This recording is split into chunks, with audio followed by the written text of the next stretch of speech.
Hey y'all, it is Taylor Bridges here, back with another review. Married at First Sight, season 16, episode 11. This is titled Moonshine and Monthiversaries. While I have you, please be so kind. Like, comment, subscribe. Any feedback, any difference of opinion, anything at all. I love to hear from you. I mentioned in a previous video, for those of you who have come over by way of It's J-Dubs, awesome shout out to my channel. I thank y'all so much. Again, J-Dub, I thank you so much. I'm so happy to have y'all's support over here. Y'all, it seems like forever since I've last spoken about Married at First Sight. I know it's only been a year, but I was excited to see the cast again.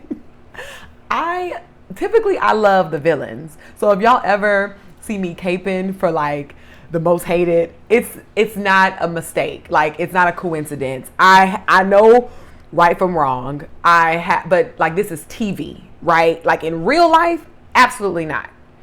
I'm not caping for the villains, but on my TV screen, you need a protagonist and antagonist. You need a mix, and I typically take to those villain types. I don't know why. So I was actually excited to see Aries make an even bigger fool of himself this episode, because I knew he couldn't resist. And I was excited for Kirsten to act like she's ever going to work herself up to give Shaq a kiss on the cheek. Y'all, Aries is the worst. Like,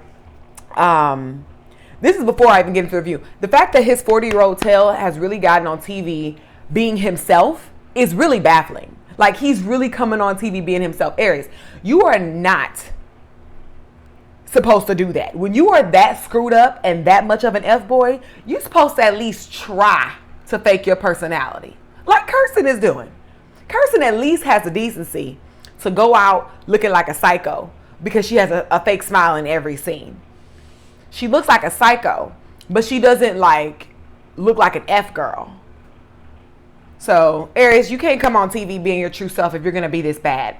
I'm going to address each couple one by one, with the exception of Clint and Gina. Commentary on them will be kind of sprinkled in here or there, since nothing interesting really happened with them. Ultimately, they're in a decent space, but all they really talk about is how they've come out of a bad place and they're moving forward. But that's really it. They don't really talk about anything else. So they just pretty much laugh and joke. Kind of what they did in the beginning, kind of what Dominique and McKinley were doing in the beginning, just kind of laughing and small talking the whole way. So I guess they're taking it slow, but since we're making up for lost time, I'm going to need them to put some pep in their step, okay? The couples are reaching their month anniversary, being married, which is really cool. We're going to start with Kirsten and Shaq. I have a long diatribe, y'all. I understand, for those who are more so team Kirsten than Shaq, I get it. I want to be team Kirsten too. I can't. I'm trying. I really am. Like, I try to find excuses to go with her. Because I like Kirsten. She is like my favorite person on the entire show. Kirsten and Clint.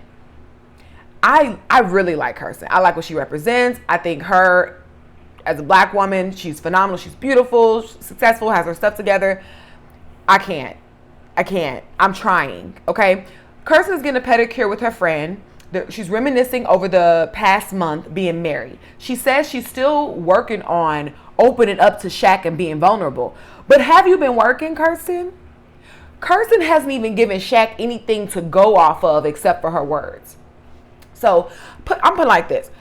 Imagine if your partner wanted sex with you, and every time they initiated, you said, be patient, it'll happen. But that was all. That's all you said. You didn't show any, you never showed any affection. You never showed any inkling that you could be attracted to them sexually. You never did anything but said, be patient. I'm working on getting there to have sex with you. You'd be leaving your partner hanging with no way to make it right, no assurance, nothing. And reassurance is very important in a relationship. How does Kirsten reassure Shaq other than rubbing his bald head in front of the cameras and telling him to be patient? I think it's unfair. I trip over Kirsten's name because at work, I work with two Kristens. So I'm used to saying Kristen, and I remember the first episode, she doesn't like that people get her name wrong. So I just like overthink it. So I'm always like, Kirsten, Kristen, which one? So if I mess up and say Kristen, it's because I'm used to saying Kristen because of my job. If Shaq has to hear "be patient" one more time, I'm gonna explode for him. Because come on, y'all. What relationship can work without having your needs met? Like, even before we get to sexual needs, she can't even fulfill his emotional needs because she refuses to open up. I would rather her just be straightforward. That's another reason why I like the villain. I like when people are who they are. I don't always like that damsel in distress, super nice person, because to me, those people sometimes come off fake. The ones that just come off, I don't like that. We're human, so I like when people come on and show their true self. See, I can work with that. But if you come on trying to act like somebody else, then I'm just going to get on you because I'm going to see right through it, right? I would rather her come out, be straightforward, and just say what it is ultimately. Like, if it's the attraction, just say that you can't get past not being attracted to him. Say that you're trying, like, look at Aries. He's trying, but he can't do it. He's trying to get past the unattraction, but he just can't. Like, I'd rather Kirsten just say that. Just say that. She says having his attention will make her like him more. But like I said last video, I don't think that really matters. I think she's going to move the goalpost either way. And I think Shaq's mentality is, give you my attention for what? So we can sit and not discuss anything about you? When he gives her his time, she literally has nothing interesting to say. And they're not being intimate. I'm taking sex off the table. I'm talking about intimacy in just other ways. I said in the beginning of the season that by the time Kirsten came around to Shaq, he was probably going to be over it already. And that's what's happening. I think Shaq sees exactly how all of this is going to play out. I think Shaq has finally gotten fed up with, like, literally being rejected. And now the pendulum has swung to Kirsten's side, making her now feel rejected. But I do like Kirsten, so I do hope she starts to act right. This is by this point in the episode. I was like, you know what? I do hope she starts to act right. I was liking how she seemed willing to keep moving forward and trying based on what she was telling her homegirl. But I just didn't know how honest her intentions were because she's been saying stuff like this the entire season and we've gotten nowhere. Her and Shaq have gotten nowhere. Kirsten and Shaq seemed to have a blast skating with each other for their anniversary date. And they were getting a little close with each other on the rink. She says she thinks they have a bright future together and looks forward to them getting closer and traveling the world together. See, that's how we know Kirsten is psycho. All of that sounds good. It sounds great. But see, that's how people keep getting fooled with Kirsten. Kirsten got a mouthpiece. She could talk that talk. And that's why Shaq is fed up. Because she's talking that talk and that's what we're seeing. But she's not walking any of that behind closed doors. But she did seem genuine and exciting when she was expressing her excitement for the future and them traveling the world together and all of that stuff. So I did believe her for a moment. I did give her the benefit of the doubt that she would start to come around because we're on episode 11. And she tells Shaq at the table that he just has to be around her more to just see how she is. And I do agree with her on that. We can talk about ourselves till we're blue in the face, right? But it's important to spend time naturally to get to know each other. Some information just comes across through experience. So that does make sense hand in hand with her asking for more of Shaq's time. But when she was talking, he was looking at her like he wanted to burst out laughing. He says he's been around enough. That's not the problem at all, which I had already said. So my initial judgment was probably right. There's two sides to a story. I do understand, but I'm going off what I'm seeing, what I've seen on TV. Whatever they got behind closed doors, I believe Shaq, but whatever. I'm going off of strictly what I've seen of their interactions. Shaq is way more credible than Kristen. in my opinion. Kirsten and Aries would have been the better match. They are both fake gaslighters. We'll get into it.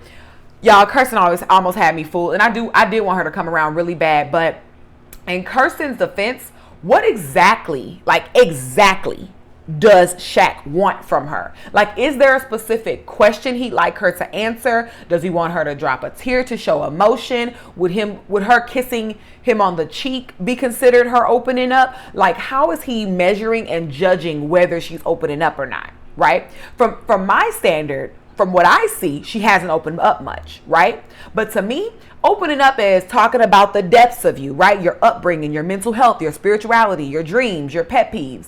So if we haven't started peeling back those layers, I'd still consider us to be surface level and we haven't opened up to really talk about anything. So I'm wondering how Shaq is measuring what he considers to be opening up as well.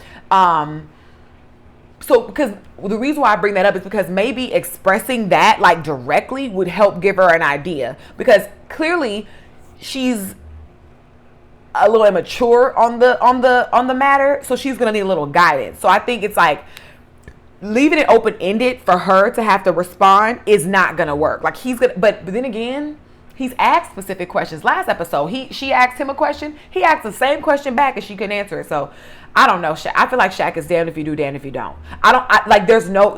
Kirsten is super difficult. Like she wants him, then she doesn't. She wants him, then she doesn't. Like, I don't know. Because Shaq is right. They are on two totally different pages. I think that Kirsten wants to sweep all the hard stuff under the rug and just move forward, while Shaq is still stuck in this in place, trying to repair where they are now before they can move forward. Both stances are not only misaligned, but they're very unproductive. It's not going to work. They're on different pages. Kirsten says they have a lifetime to go. And I'm with Shaq. Sure, y'all individually have a lifetime to live your life and be happily in love and do all the things you want to do. But y'all's marriage is facing a deadline come decision day, whether regarding whether y'all will move forward or not. And that's going to require some noticeable progress beforehand. Okay, y'all. Watching this episode, I was just all over the place with Kirsten in my opinion of her, because I do like her and I do want her to come around to her husband in a real way. I love them together. I think they are a super cute couple together. I think they look good together. I think Clint and Gina look good together. I even think Kirsten and Shaq are decently compatible. They're not like extremely incompatible like an Aries and Jasmine. You know what I mean? I just wish Kirsten would get out of her own way. But after what I watched, I'm just officially of the thought that Kirsten is gaslighting Shaq and she's playing in our faces. I've been teetering with this idea every episode in the season. So I just need to let my mind lead. I have to stick to what I know. This lady is kidding Shaq and us. That's where I'm at with it. Chris and Nicole. Nicole's dad is coming over to see the apartment and visit with the couple. Her dad doesn't want Chris to call him dad yet. And okay, whatever. I can't stand when these parents come on here with an attitude for the spouse or trying to give the spouse a hard time. Your child is on the same level as the person that you're trying to judge. Your child signed up for this show on their own volition to get married to a complete stranger. So if you have any smoke or any attitude, it needs to be with your people. Have an attitude with your daughter, sir. But Chris is no baby bird, okay? Chris is no baby bird anymore, okay? He is not that same sad story pushover guy, okay? So that's how he's been seen, and people are still seeing him that way. But Chris is not that anymore, okay? He does not need all this pity that everyone thinks he does. He is fine. If anyone is losing their voice and power in this relationship, it's going to be Nicole. Chris and Nicole are double dating with Gina and Clint to go on a tour through the city. I was excited they were all together because I was thinking, okay, if y'all tour together, then we'd probably get Kirsten and Shaq and Aries and Jasmine on their double date activity together. We did not get them, but that's what I was thinking. So I was initially excited for this double date just so we could get the black couples together. Gina Clint are super cute together, like I mentioned, and I hope they start to warm up romantically, like really start to warm up. The lady on the bus for the tour that was showing all the redneck terms, that was a pretty funny, nice interactive scene. They land at a bar for some liquor tastings. While they're speaking with the bartender a bit, they find out he's been married for 6 years, and his advice to them was to be honest. And I'm like, Clint, that is actually not a big issue for this group. They may be too honest at times, okay? So they are off to a good start in that regard. The couples are now catching the other up on how they've been doing. Clint and Gina are getting along well, and Clint is even loving the dog. I had already said a couple episodes back, I wouldn't be surprised if Clint stayed with Gina just to be close to that dog. Nor would I judge him, okay? I completely understand because that dog is really cute. Clint jokes about changing the dog's last name to his, and that starts this conversation around that topic, who's taking whose last name. And I got annoyed with Chris. Chris acts like he has cold feet or something. He tells Nicole it's no rush for her to change her last name. He tells her they can wait until after decision day, right? And waiting isn't necessarily the issue, but first I'm like, why? Why? She wants your last name, so wait for what? Y'all are married.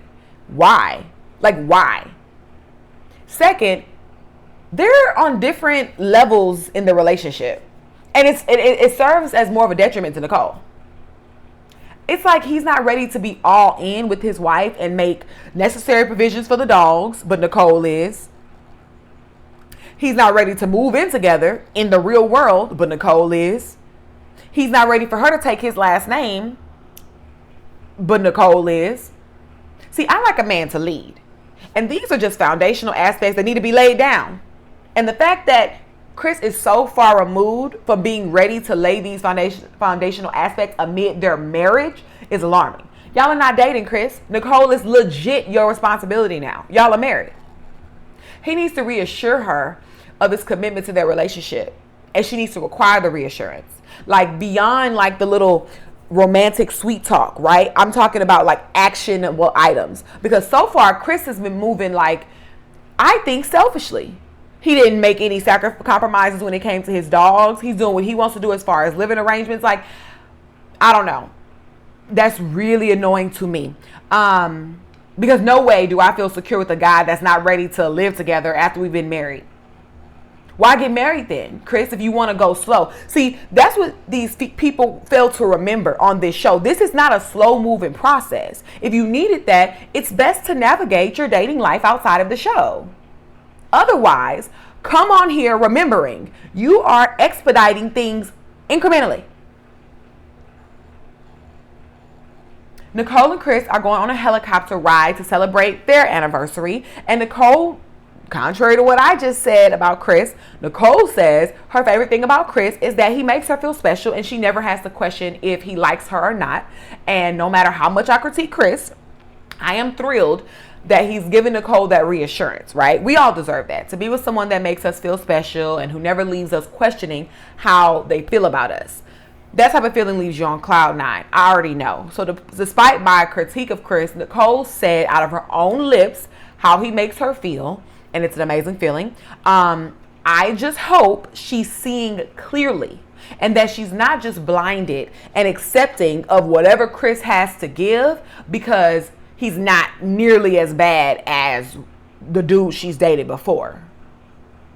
That's it. I don't want her just settling for whatever treatment Chris is bringing to where she's blinded and not because so far, Chris has been moving rather selfish, in my opinion.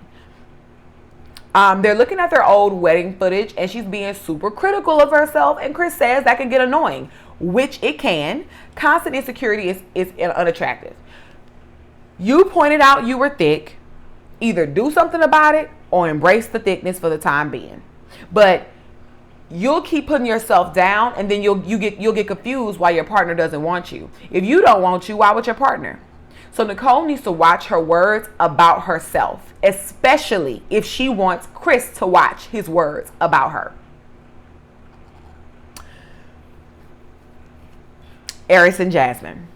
We're actually getting through this pretty quick. Wow. Wow, this episode seems super long, but I'm actually moving through quick.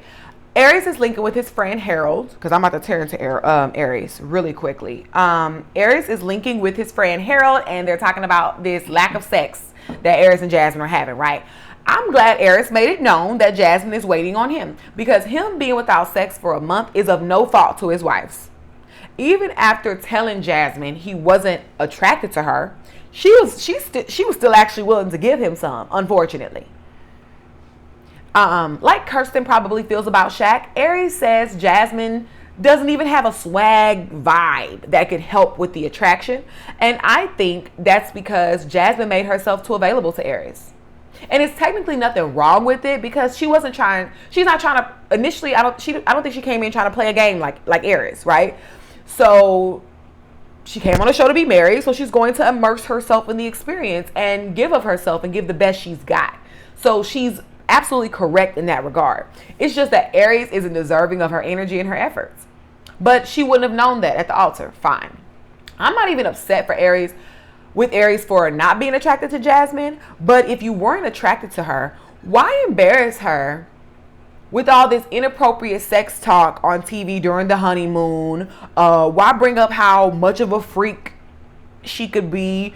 Why play this stupid never have I ever game, which is an erotic, risque kind of game?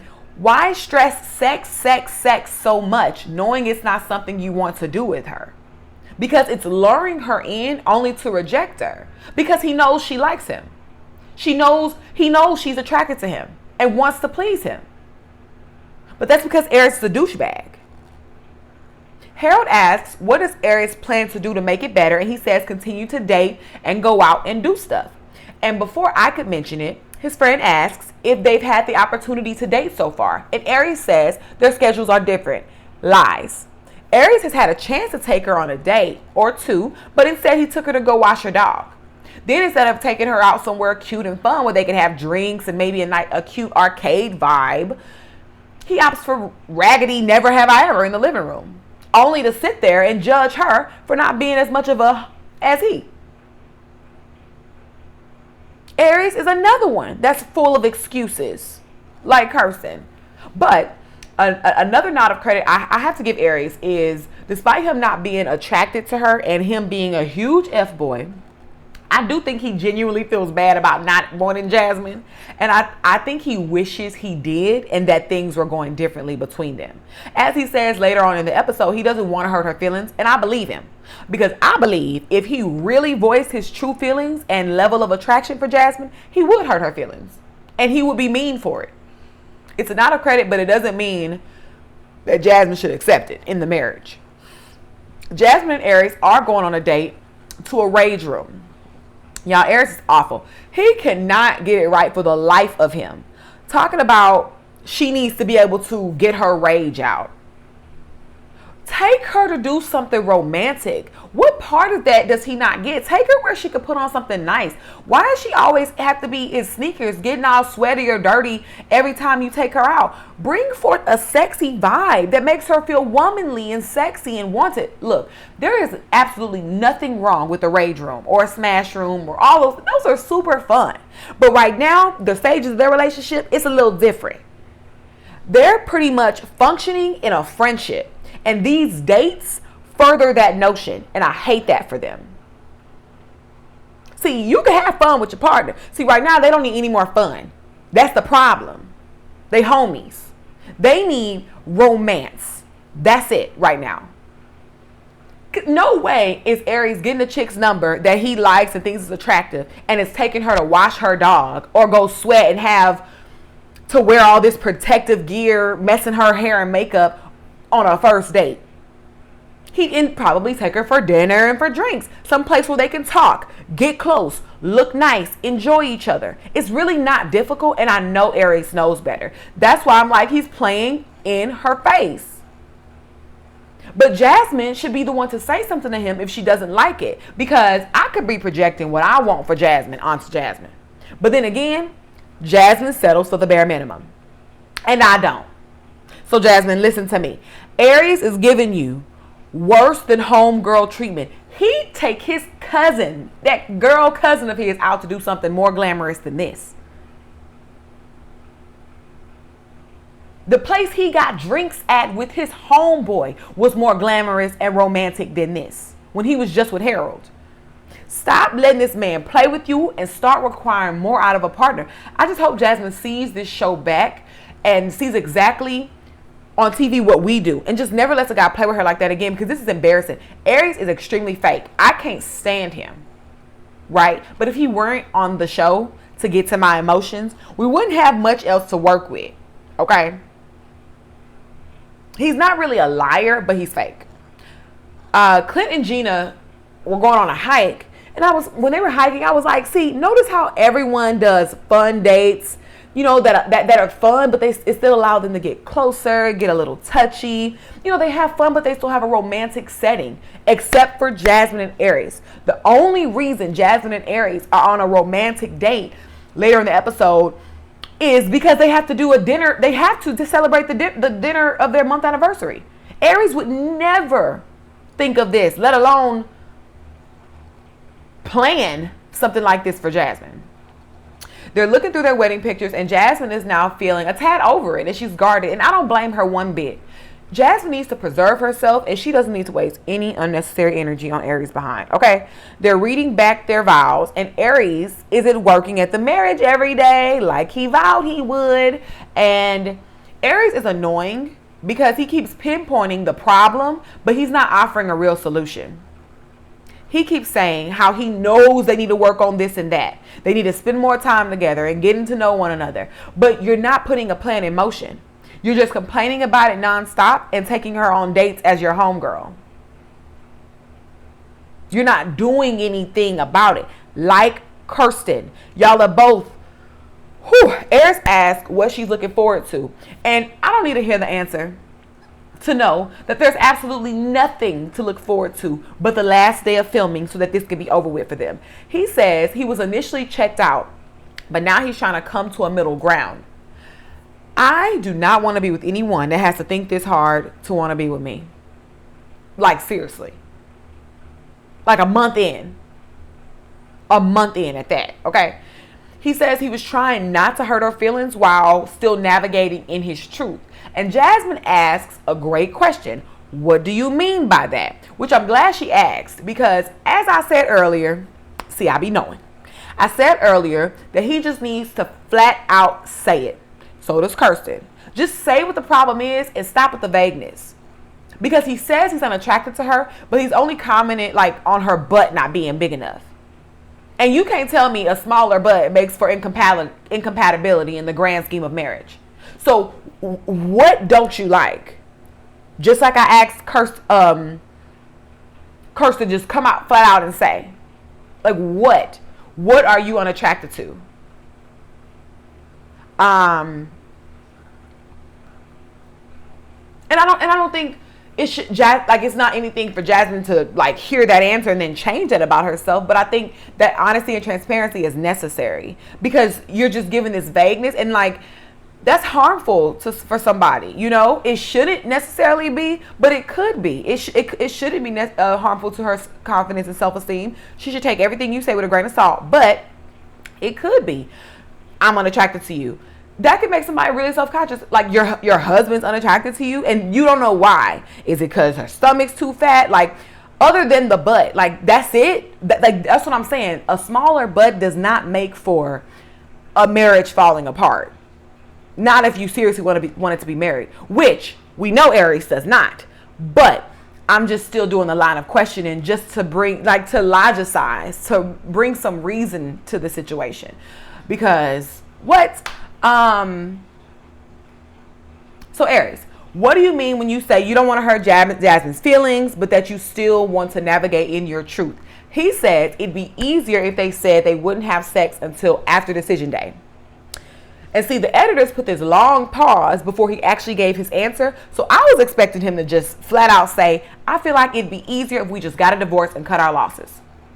That's what I was waiting on him to say. It would have made so much sense. I'd have been like, you know what? Makes sense. Finally. This is going to happen anyway. But no, Aries plays in Jasmine's face. If you aren't having sex with her during the marriage and the show, when she wants to have sex with you, and you want to have sex too, just not with her, Why would you all of a sudden grow sexual attraction for her once the cameras are gone and you're no longer incentivized to stay married? Aries knows there won't be any kind of marriage, contact, email, nothing between them once they decide to divorce each other on decision day. And this is why I said him and Kirsten should have been together. They love to gaslight. And I think Shaq and Jasmine could have been together. Shaq and Jasmine have their issues too, right? But for the show, I think they are willing to give a more honest, complete effort. And that's what I want to see on Married at First Sight. So when I big up Jasmine and Shaq, I'm by no means commenting on how I believe how ready and, ready for marriage and eligible for marriage I think they are. I think they need help too. But for the show, they are entertaining for the show. They want marriage enough for the show. And that's what makes the show, willing participants. So when I big them up, it's not because I think like Shaq is just some all this and that in real life. I think he's a great black man. I think he represents black excellence. Yes. I think he needs a lot of work. Most of us do. But for the show, I think he is a great candidate for the show. As opposed to like an Aries. Aries is gaslighting Jasmine. He says he hates getting asked about their sex life. But how are you taking that out on Jasmine? Take that out on the people who ask. He says having sex with her would increase her emotional attachment to him. And he's absolutely correct. But I want Jasmine to understand that. Because at the dinner table, she seems like she'd still be willing to have sex with him as a last ditch effort to save their relationship, which is a terrible idea. Okay? He considers sex with Jasmine to be meaningless, even though that's his wife. So, Jasmine, this is a wrap. Okay? This has been a wrap. Okay, but I need Jasmine to truly see that. Like, Jasmine deserves so much better. Like, let Jasmine go clean that bottom row up with some Invisalign or some braces, and she is good to go. Along with some therapy and self-esteem, of course. But, okay. Now all the couples are together to celebrate their month anniversary together. Clint and Gina say they are bonding, but Clint is definitely bonding more with Gina's dog, okay? I agree with Shaq. Like I said earlier, Clint and Gina do look good together. I don't see what they don't see in each other. I think Clint is attracted to Gina. I don't see what Gina doesn't see in Clint. I said it in the beginning. They are definitely on each other's field. And if anybody is a little notch above, it's Clint to me. So Gina, you got a good looking husband. You need to appreciate what you have, mama. I wonder what Gina, like, what does her exes look like then? Because I think Clint is very handsome. He looks like her, he literally, like people have been saying, he looks like her dog, which is crazy. He literally, you know how they have those pictures like of the human with the dog? Clint and that dog. You would think that's his dog. That's probably why they connect so much. They're so similar. They look just alike. Why is Nicole in charge of asking all the couples these questions? Like, who made you in charge?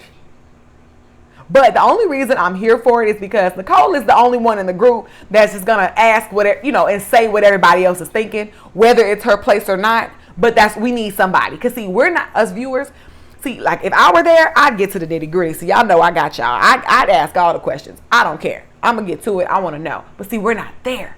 So we need somebody among the group to shake some up and get the real tea. Cause the experts aren't there and they show scary behinds ain't gonna do nothing. So I'm getting on you, Nicole, but I don't know what we do without you. I don't know what we do without your nosy, messy behind. But Nicole, I didn't like this. She did project her assumptions on Aries and Jasmine, saying she can read people and body language well, and that from what she's reading, Aries and Jasmine are in a good place. And I hope this caused Nicole to second guess her ability to read people well, okay? Plus, I hate when people ask a question and then project their thoughts and assumptions in that question. Like, I'll get irritated if you just see me and immediately ask, why are you angry? Are you mad? Like, to me, that's a projection based on your assumption. Instead, ask, how do I feel? How are you? How do you feel? Let me name that emotion. It might not be anger. I could be in deep thought. I could be hungry. I could not be angry at all. So don't project that on me. Ask an open question and allow me to claim my state of being. So, like saying, so how are y'all doing? Y'all must be doing great. It's said with good intention, but there's projection and expectation rooted in that, as opposed to asking an open-ended question without the expectation. How are y'all doing? That's it. This way, they're not embarrassed to be honest, since the truth is the exact opposite of what your question was assuming. You know what I mean? Because when you ask, y'all must be, how y'all doing? Y'all must be doing great. Like, well, actually we're not. So, like, you already, like, it's a little more awkward to address the question when you've already stated the question with so much expectation. I hope that makes sense. I'm a sensitive person, period. So I get sensitive about pretty much everything except for the big harsh things, which is crazy. I get sensitive over the small things. The big things, crazy, right? But I don't like when people do that at all. When they project, what's wrong with you? What's wrong with you? Excuse me? How are you? How do you feel? Like, to me, it's just super insensitive to project through questions that way. I hope I'm making sense. And don't get me wrong, we all do it. Like, even me, I'm pretty sure I do it from time to time.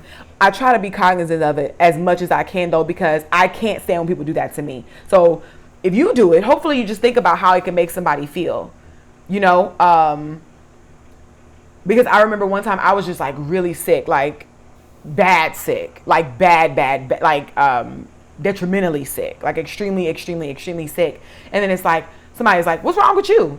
Fix your face. Like, I almost snapped. Who you talking to? Watch it. Because I'm already going through it. I'm testy. How about asking, how do I feel? And I can tell you, I feel low. I feel very unwell. I'm in good spirits, but my body is shutting down. Like, it's just to be really insensitive. After Jasmine bursts Nicole's bubble with the same sad song that nothing is popping off between her and her husband, Nicole just continues to drive home her projections. Stop assuming what they're doing. It's making things worse and more awkward. Back off, Nicole, before I call you thick. Like, you're being annoying and nosy, even though we do need somebody to be nosy. Like, we don't need you to be annoying and nosy. Just be nosy and keep it cute. But out of all the things for Aries to offer to this conversation, Aries asks, has married sex been different than single sex, right? I don't care about the answer. It's not even a totally invalid question, right? I just think there are a plethora, to me, a plethora of constructive questions to ask as a 40-year-old married man, especially given the state of your marriage. The state of your marriage is in turmoil literally because of y'all's lack of sexual attraction. But you keep projecting this interest and obsession with sex. That's not helping. That's why she feels down. Because you want sex, she wants sex, but you just don't want to have it with her the way she wants to have it with you. But yet it's frustrating probably to her because that's like the main thing for you. It's all you talk about. Stop talking about sex. You stop talking about sex. Other people can talk about it, but you can't.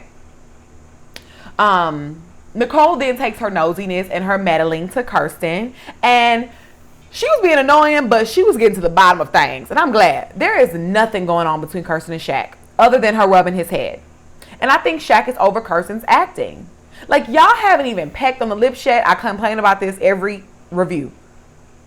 And y'all, it's really not that serious. Like, Shaq is not that ugly of a husband where you can't get this man a peck by this point. Y'all a month in. I'm just not buying it and I'm over it. I've been over Kirsten since the beginning, but it's like this. I don't know what it is. I keep going back to Kirsten. She's like a bad ex, toxic ex. I don't know what, I keep going back. Kirsten is hilarious, first of all. I think people like she's so difficult. I also have an affinity for difficult people on TV, not in real life. It's hilarious to me. Like, she is hilarious. She is so difficult. I don't see how any man wants to deal with her. I don't care how pretty she is. But I know for a fact that this is not the side. I know for a fact, I'd be willing to bet money on it. This is not who Kirsten is with dudes normally. I don't believe it. I believe she's difficult, and I believe she's naturally guarded. I do believe that. But a month in, I do not believe she is this difficult in her relationships. Once Kirsten and Shaq get alone, Shaq brings up how they move forward some steps, but then they end up getting set back because he gives the example because she mentioned how their chemistry was low. And honestly, how does Kirsten expect that to work? Like, how do you expect Shaq to want to get closer if you keep stating how unattracted to him you are and how you're trying to push past that unattraction? Like, it's not really a good feeling. This is why her and Aries are a match. They're doing the same things for their spouses.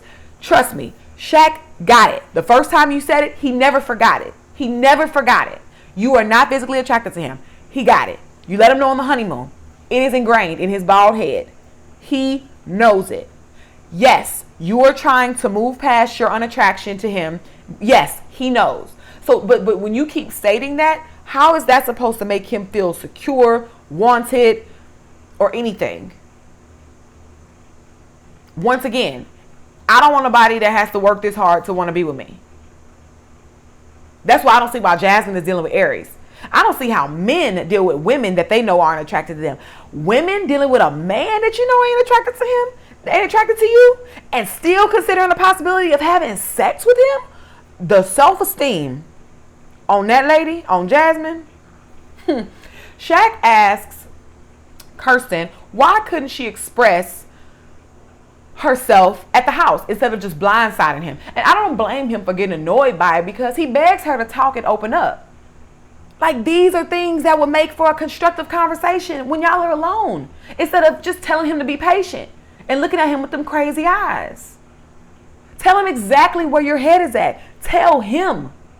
Not tell, him what you think he wants to hear, and then tell the truth to the confessionals and your friends and then the other couples and the public and everybody else.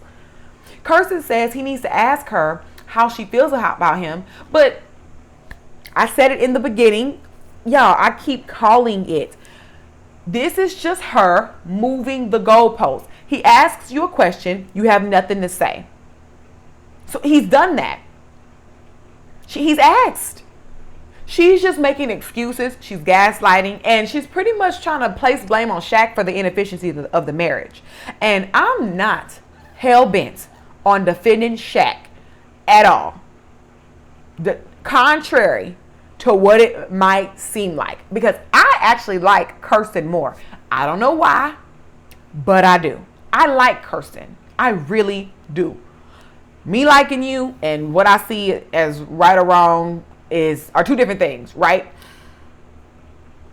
I think Shaq is deeply flawed too, just like Kirsten. But I do think that Shaq is putting much more into the marriage than Kirsten. And that's that.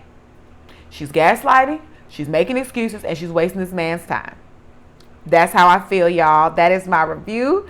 Thank you so much for tuning in. We got through this pretty quick. Even though the video is 40-some minutes, it seemed like it flew on by. Thank y'all for tuning in. Thank y'all so much. Leave any commentary. Are y'all team Kirsten or Shaq? I think y'all like Kirsten. I don't think anybody likes Shaq as much as me. I think I got my cape on for Shaq. I think I just feel bad for him. But let me know. Thank y'all for tuning in. I'll see y'all for next week's video, and check on out my other reviews. We got Ready to Love, Put a Ring on It, is coming this weekend. We got Love and Marriage DC. We got Life After Lockup. We got it all. Okay, come on over. Thank y'all so much. Bye.